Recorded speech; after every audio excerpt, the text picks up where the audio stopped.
ঢাকা সহ সারা দেশে টানা বৃষ্টি হচ্ছে। মাস জুড়েই এমন বৃষ্টি হবে বলে জানিয়েছে আবহাওয়া অধিদপ্তর। এদিকে বৃষ্টিতে সকালে স্কুল কলেজের শিক্ষার্থী সহ অফিসগামী মানুষ ভোগান্তিতে পড়েন। আবহাওয়ার পূর্বাভাসে বলা হয়, রংপুর, রাজশাহী, ঢাকা, ময়মনসিংহ ও সিলেট বিভাগের অনেক জায়গায় এবং খুলনা, বরিশাল ও চট্টগ্রাম বিভাগের কিছু কিছু জায়গায় অস্থায়ীভাবে দমকা হাওয়া সহ হালকা থেকে মাঝারি ধরনের বৃষ্টি অথবা বজ্রসহ বৃষ্টি হতে পারে। সেই সঙ্গে সারা দেশের কোথাও কোথাও মাঝারি থেকে ভারী বৃষ্টি হতে পারে। আবহাওয়া অফিস আরও জানায়, দক্ষিণাঞ্চলে কিছুটা বৃষ্টি কমলেও এখন বৃষ্টি হচ্ছে। আজ ঢাকায় সারাদিন গুঁড়ি গুঁড়ি বৃষ্টি চলবে, তবে আগামীকাল শুক্রবার থেকে আবহাওয়া কিছুটা পরিবর্তন হতে পারে।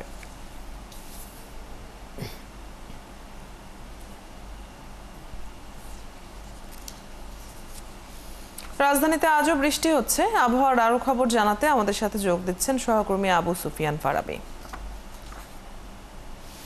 ফারাবি, বৃষ্টি নিয়ে আবহাওয়া অফিস নতুন কোনো বার্তা দিল কিনা জানাবেন?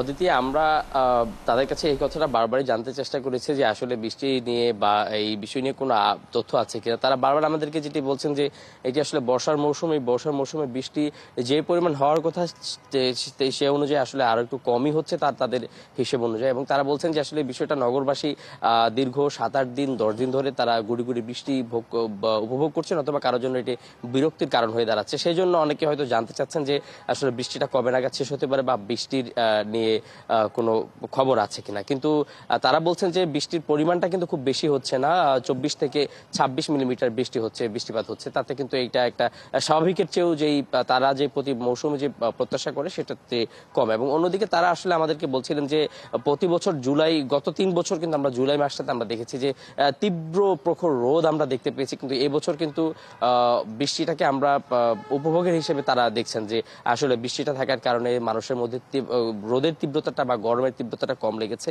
এবং তারা আরো বলছেন যে দেশের দক্ষিণাঞ্চলে কিন্তু আজকে সেভাবে বৃষ্টির দেখা নেই, কিছুটা রোদ উঠেছে এবং রোদ বৃষ্টির খেলা কিছু কিছু ক্ষেত্রে হয়তো চলছে। আর উত্তরাঞ্চলে কিন্তু এখন বৃষ্টির সম্ভাবনা রয়েছে, আজকেও চলবে এবং আগামী 2-1 দিন উত্তরাঞ্চলে হয়তো কিছুটা বৃষ্টিপাত থাকতে পারে। তবে আগামীকাল সকাল থেকে কিন্তু সেভাবে আসলে ঢাকা মহানগর যে এলাকাটা বা ঢাকা আশপাশের এলাকাগুলোতে কিন্তু সেভাবে বৃষ্টির সম্ভাবনা নেই। তারা বলছেন যে হয়তো সারাদিন তীব্র রোদ বা প্রখর রোদের আশঙ্কা করা যাচ্ছে না, তবে বেশ কিছুটা সময় জুড়েই আগামীকাল বৃষ্টি থাকবে, আগামীকাল রৌদ্রোজ্জ্বল আবহাওয়া থাকবে। আসলে ফারাবি, বৃষ্টির সম্ভাবনার কথা আপনার কাছ থেকে জেনে নিচ্ছিলাম। ধন্যবাদ যুক্ত হবার জন্য।